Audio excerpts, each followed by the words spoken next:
नमस्कार, आप देख रहे हैं देश का नंबर 1 चैनल रिपब्लिक भारत। आपके साथ मैं हूं सुमित चौधरी। इस बुलेटिन मेरे साथ मेरी दो सहयोगी पूरिता और साथी प्रियंका भी होंगी।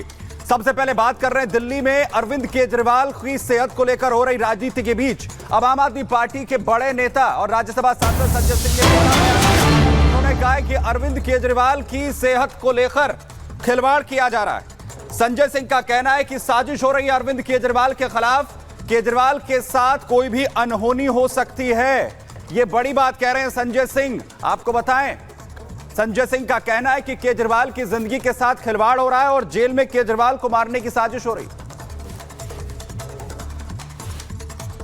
ये मेडिकल रिपोर्ट बताने के लिए काफी है कि अरविंद केजरीवाल के साथ कोई भी अनहोनी घटना किसी भी दिन जेल के अंदर घटित हो सकती है।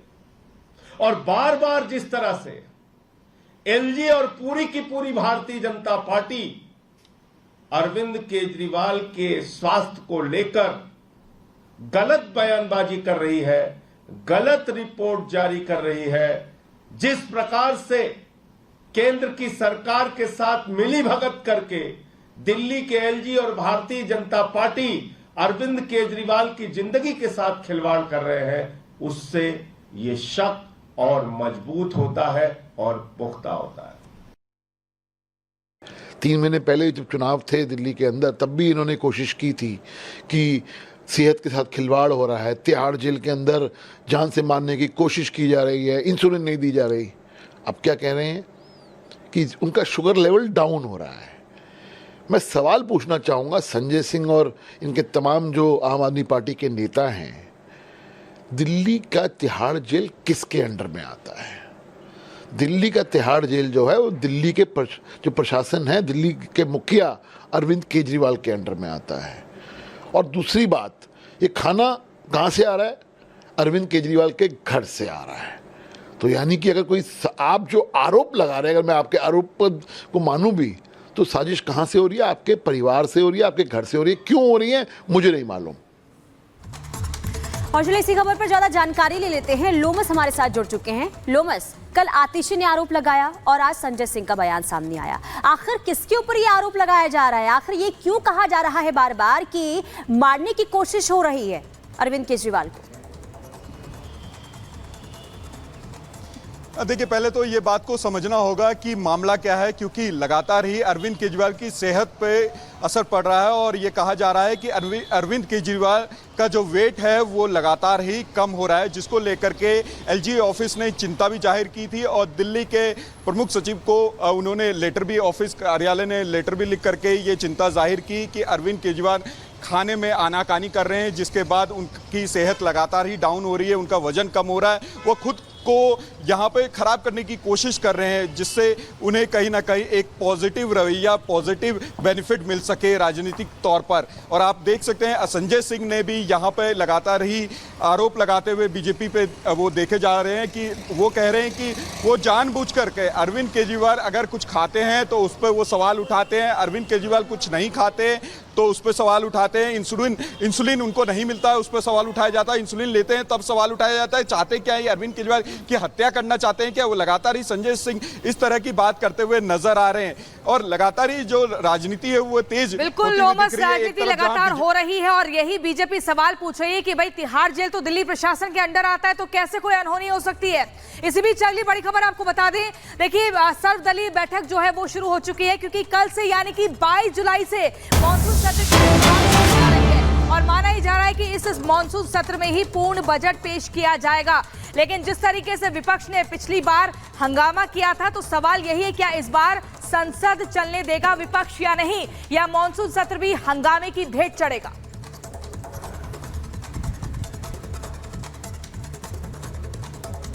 तो लाइव तस्वीरें आप देख रहे हैं। मॉनसून सत्र को लेकर सर्वदलीय बैठक शुरू होने जा रही है और खबर मिल रही शुरू हो चुकी है। इसमें एक ठोस रणनीति को लेकर चर्चा हो रही है कि कैसे जब बजट पूर्ण बजट पेश किया जाएगा तो विपक्ष उसे शांति से सुने, हंगामा ना करे। अभी देखना होगा कि सत्ताधारी पार्टी की क्या कुछ रणनीति होती है, क्योंकि 22 जुलाई से मॉनसून सत्र शुरू हो रहा है और ठीक उसके अगले दिन पूर्ण बजट पेश किया जाएगा। तो पहला ये पूर्ण बजट होगा 3.0 मोदी सरकार का, और सर्वदलीय बैठक आज बुलाई गई है मॉनसून सत्र को लेकर। तैयारियां, क्योंकि इससे पहले जब सत्र संसद का चला जिसमें जमकर हंगामा विपक्ष की तरफ से किया गया था, समन्वय बनाने की कोशिश इस सर्वदलीय बैठक के जरिए होगी जिससे तमाम काम जो है उन्हें पूरा किया जा सके। गणेश हमारे सहयोगी हमारे साथ यहां पर जुड़ रहे हैं। गणेश, क्या कुछ सर्वदलीय बैठक को लेकर जानकारी है, क्या कुछ तैयारियां होंगी इस बार? देखिए, सर्वदलीय बैठक जहां तक है वो शुरू हो चुकी है। सर्वदलीय बैठक के अंदर सरकार की सबसे पहली प्राथमिकता होगी जो संसद का जो बजट सत्र हो, यानी क्यों कहे कि मानसून सत्र है, वो पूरी तरीके से सुचारू रूप से चल सके। 12 अगस्त तक ये सत्र चलना है। सबसे बड़ी चुनौती होगी सरकार के सामने, क्योंकि विपक्ष सरकार को नीट के मसले को लेकर घेरेगा।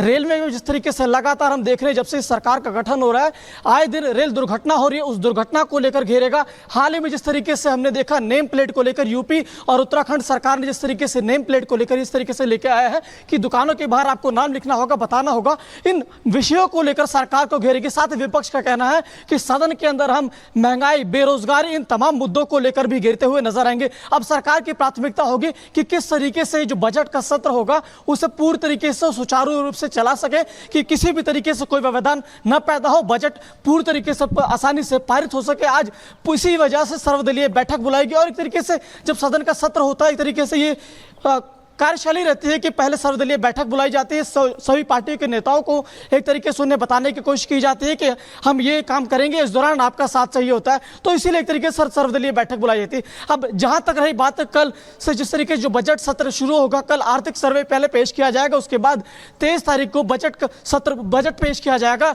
वित्त मंत्री निर्मला सीतारमण बजट पेश करेंगी। सरकार के सामने ये चुनौती होगी किस तरीके से विपक्ष को एक साथ रखे, विपक्ष उनका साथ दे इस बजट सत्र के दौरान, क्योंकि लगातार विपक्ष जिस तरीके से हमने पिछले दिनों जब सत्र हुआ था, विपक्ष सरकार को नीट के मसले को लेकर घेर रहा था।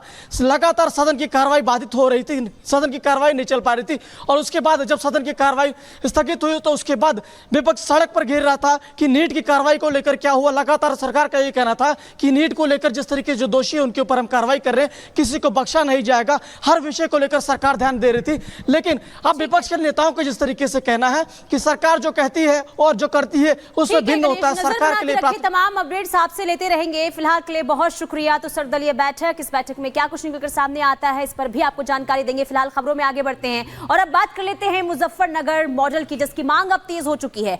आपको बता दें कि पहले मुजफ्फरनगर में कावड़ मार्गों पर जिस तरीके से ये कहा गया कि दुकानों पर जो है नाम मेंशन करना, अब इसकी मांग जो है बाकी राज्यों में भी शुरू हो चुकी है। तो कांवड़ियों ने की है योगी के फैसले का स्वागत। अब कांवड़िए जो है ये कह रहे हैं कि जो उत्तर प्रदेश के मुख्यमंत्री योगी आदित्यनाथ ने फैसला लिया है दुकानों पर नाम मेंशन करने का, वो काफी अच्छा फैसला है और ये हर एक राज्य में होना चाहिए। तो लगातार देखिए हर राज्य में अब मांग तेज हो चुकी है मुजफ्फरनगर मॉडल की, और इसे लेकर पहले मध्य प्रदेश से आवाज उठी कि मध्य प्रदेश में भी उत्तर प्रदेश की तर्ज पर जो फैसला लिया गया है मध्य प्रदेश में भी लागू होना चाहिए। इसके बाद आप बता दें कि बिहार से भी मांग उठने लगी है और अब जो कांवड़िए हैं वो भी सराहना कर रहे हैं इस कदम की और ये कह रहे हैं कि जो ये फैसला लिया गया है वो काफी अच्छा है।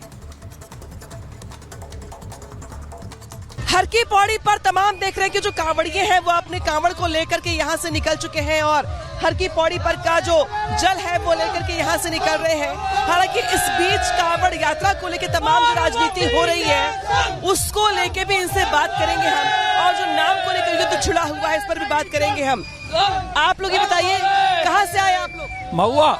हाँ, जल ले लिया आप लोगों ने? हाँ, जल ले लिया। अच्छा, ये बताइए कि इस बार कांवड़ यात्रियों को लेकर बड़ा नाम को लेकर राजनीति हो रही है कि दुकानों के नाम बदले जा रहे हैं, जो ओरिजिनल नाम होगा बताना पड़ेगा, इसको कैसे देखते हैं आप? उसमें और कुछ नहीं है, दुकानों को नाम बदलो, मतलब सबसे बड़ी प्रॉब्लम वो आ रही है कि जो और कास्ट अदर कास्ट है वो तरह तरह का भोजन खिला देती है या कुछ भी ऐसा कुछ कर देती है जिस वजह से ऐसा हुआ। बताइए, जो दुकानों पे कहा गया है कि जो दुकानदार अपना नाम बताए सही सही, गलत नाम से दुकान ना चलाए, इसको कैसे देखते हैं आप? हमको बहुत अच्छा लगता है कांवड़ ले जाना, इसलिए हमारा नाम राजेश, हमारे राजस्थान महुआ से रहने वाले हैं, इसलिए हम हरिद्वार से काफी दिन से आ रहे हैं। हरिद्वार का अच्छा हमारे लिए बहुत महत्व होता है, हमारा अच्छा स्वागत करते हैं, इसलिए हम प्रशासन हमारी अच्छी सुरक्षा करता है। प्रशासन ने इस बार दुकानदारों से कहा है कि जो हिंदू है वो हिंदू नाम लिखे, जो मुस्लिम है वो मुस्लिम नाम लिखे। हाँ, बिल्कुल प्रशासन ने किया है, दुकानदारों से तो हिंदू नाम लिखेंगे, मुस्लिम है तो मुस्लिम लिखेंगे, इसलिए प्रशासन बहुत अच्छी कृपा चल रही है। कावड़ियान के ऊपर। चलिए कुछ और लोगों से बात कर लेते हैं। आप लोग कहाँ से आए हैं? राजस्थान से आए हैं। सवाई माधोपुर डिस्ट्रिक्ट। अच्छा, इस बार प्रशासन ने कहा है यहाँ पर कि जो दुकानदार है वो अपना असली नाम लिखे, असली पहचान बताएं, वरना दिक्कत होगी। आप लोग कैसे लगता है? हाँ बिल्कुल अच्छा लगता है। यहाँ की गवर्नमेंट को यही करना चाहिए। वैसे आगे भी हम देखना चाहेंगे कि यहाँ की गवर्नमेंट ने क्या किया। जैसे कि पुलिस प्रशासन की भी बात की थी गवर्नमेंट ने कि पुलिस प्रशासन के बारे में क्या राय है उनकी, मतलब उन्होंने क्या व्यवस्था की है पुलिस प्रशासन की। चलिए कुछ और लोगों से बात करें। आप बताइए भैया, कहाँ से आया? हम राजस्थान गंगापुर सिटी से हैं और हमारी है। पहले ऐसा होता था कि जो दुकानदार थे वो अपना नाम छिपा लेते थे, होते थे मुस्लिम, बताते थे हिंदू। ना अब कुछ नहीं है, सब भोले की कृपा होती है और यहाँ पे सब है ना, हिंदू है, धर्म है, सब एक समान होते हैं। यहाँ पे कोई फर्क नहीं है। जो गंगा मैया की है आरती है, ऋषिकेश है, केदारनाथ है, बद्रीनाथ है और ये सब जगह सब भोले की कृपा है। और माँ गंगा में यहाँ पे कोई भेदभाव नहीं है। प्रशांत सिंह के बहुत। बताइए, इस बार दुकानों के लिए कहा गया है कि दुकानदार जो है वो अपने नाम बताएं। जो मुस्लिम है वो मुस्लिम लिखे, जो हिंदू है वो हिंदू लिखे। पहले मुस्लिम हो मुस्लिम लिखो, जो हिंदू है वो हिंदू लिखो, इसमें कोई डाउट की बात नहीं है जी। पहले मुस्लिम लोग नाम छिपा करके हिंदू लिख लेते थे। हाँ पहले ऐसा करते थे। जो मुस्लिम थे वो हिंदू बता देते थे, ऐसा पहले करते थे। अब सुधा भी थोड़ी सही कर दी मोदी ने, तो सही कर दी है। अभी सही कर दी है। कहाँ से आया? चंडीगढ़ जी। चंडीगढ़ से आए? हाँ जी। ठीक है, ये देखिए जो कांवड़िए हैं यहाँ पर अपनी कांवड़े लेकर के निकल रहे हैं। मैं कुछ लोगों से बात करूंगी। आप कहाँ से आए हैं? राजस्थान मेहंदी। व्यवस्था कैसी लगी आपको यहाँ पर? अच्छी लगी व्यवस्था यहाँ की, पूरी व्यवस्था है? बहुत अच्छी सुरक्षा व्यवस्था के इंतजाम कैसे हैं? बहुत अच्छे हैं अभी तक, तो आगे देखा जाएगा। अच्छा, इस बार दुकानदारों को कहा गया है दरअसल कि अपना नाम मत छिपाइए, अपनी पहचान बताइए। मुस्लिम है तो मुस्लिम बताइए, हिंदू है तो हिंदू लिखिए। हिंदू। कई बार पहले मुस्लिम लोग जो है हिंदू नाम लिख करके खाना खिलाते तो लोगों को ढाबे चलाते थे। इस बार प्रशासन ने कहा है कि नहीं, आप अपना सही नाम लिखिए। सही है, अभी तक तो सही है। हमने तो खुद ने बनाया भी है, तो होटलों को पता नहीं है। आपने खुद बनाया? हाँ, खुद ने बना खाया। देखिए कुछ कांवड़ी ऐसे भी जो खुद खाना बनाते हैं और खुद बना के खाते हैं। और ये देखिए, ये जो जत्था देख रहे हैं आप, यहाँ से रवाना हो रहा है। दरअसल ये तस्वीर हर की पौड़ी की है, जहाँ पर जल लेने के बाद आप देख रहे हैं कि सैकड़ों की संख्या में जो जत्थे एक एक करके यहाँ से रवाना हो रहे हैं। कुछ और लोगों से हम बात कर रहे हैं। देखिए पीछे किस तरीके से कांवड़ी अभी भी आ रहे हैं। दरअसल हर की पौड़ी पर इस समय जो नजारा है। कहाँ से आया? पटियाला, पंजाब। पंजाब से आया? हाँ जी। कितना दिन लगेगा पहुँचने के लिए? 10 दिन। व्यवस्था कैसी लगी आपको? बहुत बढ़िया, इस साल की यात्रा बहुत अच्छी लगी। अच्छी लगी? खाना वाना खाया आपने रुक करके? नहीं, अभी आगे जाके खाएंगे। अच्छा, दुकानदारों से नाम पूछते हैं कि अब दुकानदार को कौन है, हिंदू है आपकी, मुस्लिम है आप, ढाबा किसका, हिंदू का है कि मुस्लिम का है? नहीं, वैसा कुछ नहीं पूछते हम। नहीं पूछते? इस बार प्रशासन ने कहा है कि जो नाम है सही नाम लिखना होगा ढाबे वालों को, दुकानदारों को, ताकि आप लोगों को कंफ्यूजन ना हो। कैसे देखते हैं इसको आप? देखना पड़ता है अब। फैसला कैसा है ये? बढ़िया फैसला है अब। बढ़िया फैसला। हाँ जी, हाँ जी। सही किया योगी जी ने? सही किया एकदम योगी जी, बढ़िया। भगवान की जय।